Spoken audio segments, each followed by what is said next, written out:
Hi everyone. Once upon a time, PSLE was not so difficult, and our kids were doing real fine then. However, things have changed in recent years. I noticed that emotions always ran high after each PSLE math paper. And the question that always surfaces is, are our PSLE math paper getting too difficult? Is your child also having difficulty coping with PSLE? Are you tearing your hair out because your child is underachieving in these examinations? Now please hear me out. I'm Lei Ling. Children mostly call me Mrs. Tan. Over the years, Singapore Maths program has been revised several times.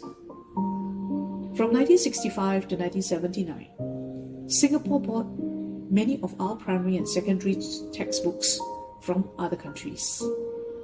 Then, in 1982, Singapore started to publish its own math program. Initially, we focused a lot on memorization. So when it came to global performance, we were nowhere near the top back then.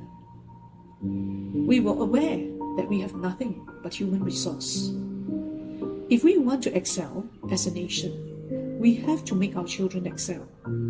So, in the 2000s, Singapore started to reduce the emphasis on memorization and focus on conceptual and critical thinking. And what do we realize? Well, our pupils started to outrank students elsewhere in the world in global examinations, testing math and science skills. Don't you think this will help our pupils? I mean, with our rigorous training, our pupils are now able to receive many scholarships from overseas universities and also end up topping many cohorts. Isn't that wonderful?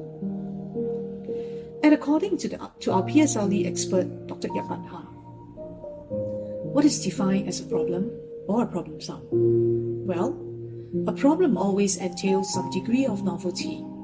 Otherwise, we should call it an exercise, shouldn't we? Think about it. Do we want to reduce our PSLE just to another exercise? I'm sure that will be too boring for many of our children, and I think that will never happen. Thus, yearly, we will continue to see novelty problems in the PSLE. It should not surprise us nor our kids.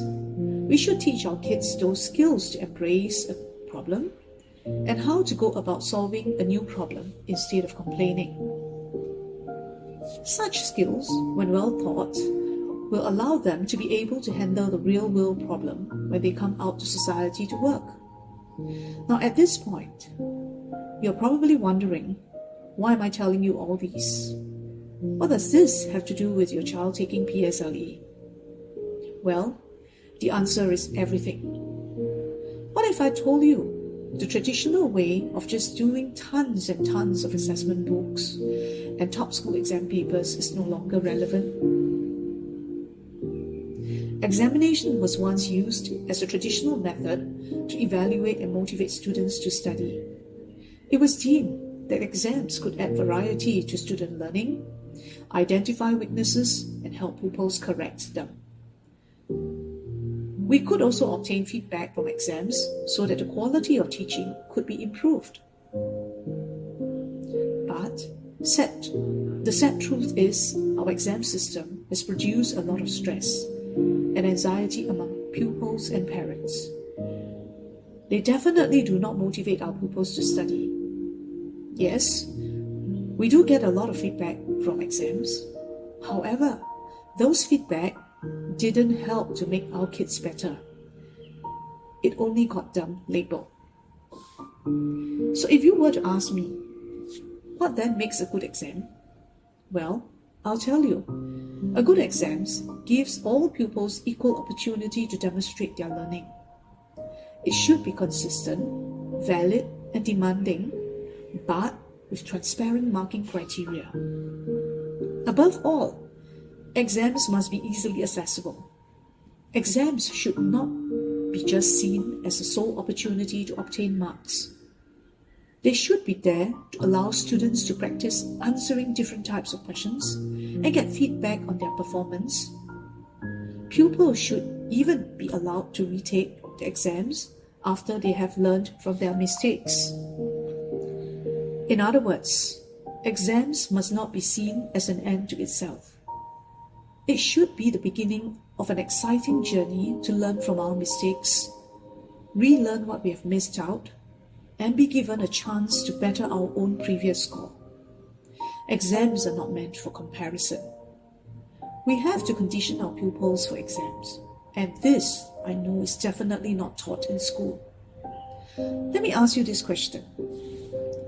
If you want to go for a driving test, don't you need to clock in numerous hours of practice in order to be good at it? How much more do you think our kids need to practice repeatedly in order to succeed at exams? The PSLE exam game has changed now, and here's what you want to do now to ensure your child is more prepared for this year's PSLE. You want them to be able to learn from their mistakes and retake the exam papers to see if they have really learned.